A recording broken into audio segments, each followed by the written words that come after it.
Good evening students. आज हम अपना तीसरा चैप्टर का लास्ट पार्ट कर रहे हैं। तीसरा चैप्टर हमारा था बंधुत्व, जाति तथा वर्ग, आरंभिक समाज। पहले भी मैं बता चुकी हूँ कि इस दौरान ब्राह्मणों द्वारा समाज को संचालित करने के नियम रचे गए। तो उसमें और क्या क्या चीज़ें हुई, हमने कई चीज़ें कर चुके हैं पहले, कई नियमों का जिक्र हम कर चुके हैं। आज हम करेंगे गोत्र किस प्रकार अस्तित्व में आए, गोत्र कैसे बने। जो हम आप भी अपना सरनेम लगाते हैं वो हमारा गोत्र होता है, गोत्र कहते हैं उसे। उसका अस्तित्व कैसे आया। तो ब्राह्मणों द्वारा 1000 ईस्वी पूर्व लोगों को गोत्रों में वर्गीकृत किया, ठीक है। और गोत्र क्या थे, हर गोत्र है वो एक वैदिक ऋषि के नाम पर होता था, और वो जो भी उस गोत्र के जो सदस्य थे वो उस ऋषि के वंशज माने जाते थे।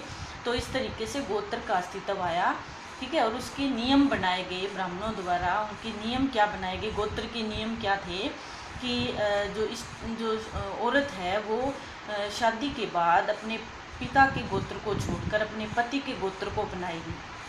और दूसरा नियम क्या था इसका कि विवाह जो होंगे समाज में वो गोत्र से बाहर होंगे, यानी कि एक गोत्र में शादी नहीं होगी। ये दोनों नियम आज भी आमतौर पर हमारे समाज में भी हम देखते हैं कि आज भी ये दोनों नियम चलते हैं आमतौर पर समाज में, ठीक है।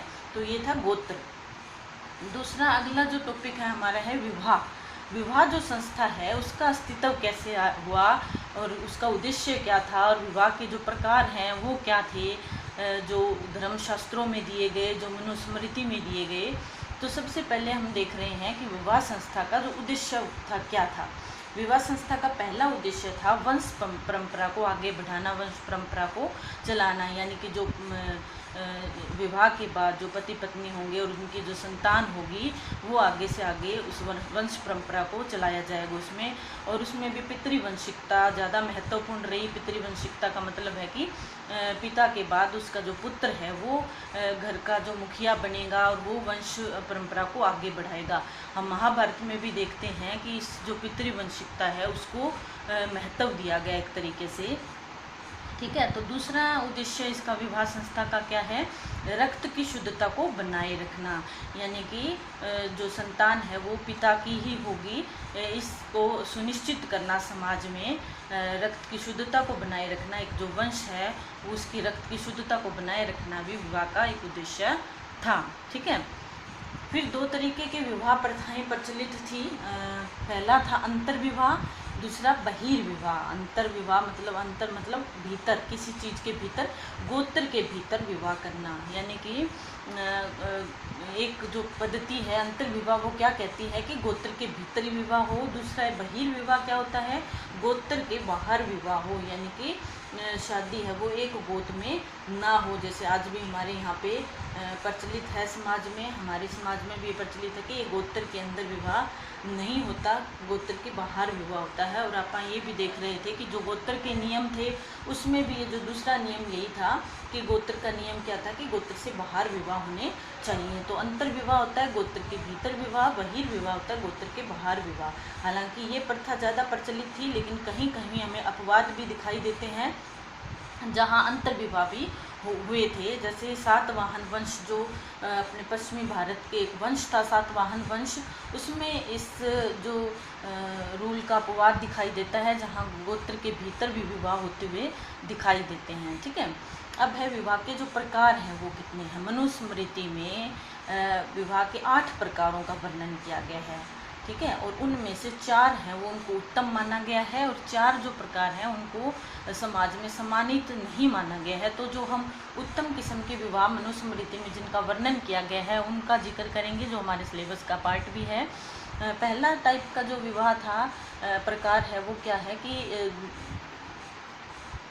बहुमूल्य आभूषणों से विभूषित करके वर को कन्या का दान करना, कि जो लड़की है उसको बहुमूल्य वस्त्रों से, बहुमूल्य आभूषणों से अलंकृत करके और एक पूरा शादी हो, जिस तरीके से आज भी हम देखते हैं हमारे समाज में भी होता है कि पूरी तामझाम के साथ शादियां होती हैं और कन्या का दान किया जाता है।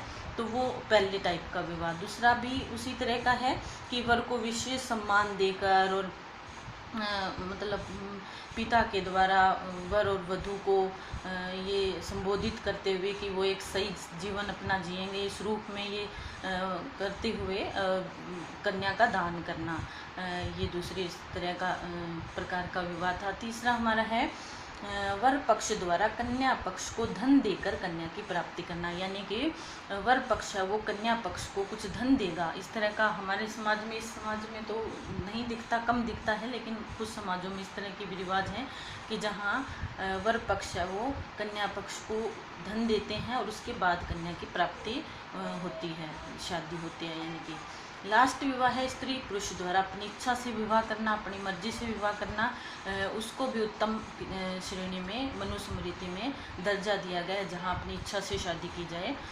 तो ये 4 प्रकार के विवाह हैं, उत्तम किस्म के माने गए हैं। उसके अलावा जो 4 और किस्म के विवाह हैं उनको अच्छा नहीं माना गया है।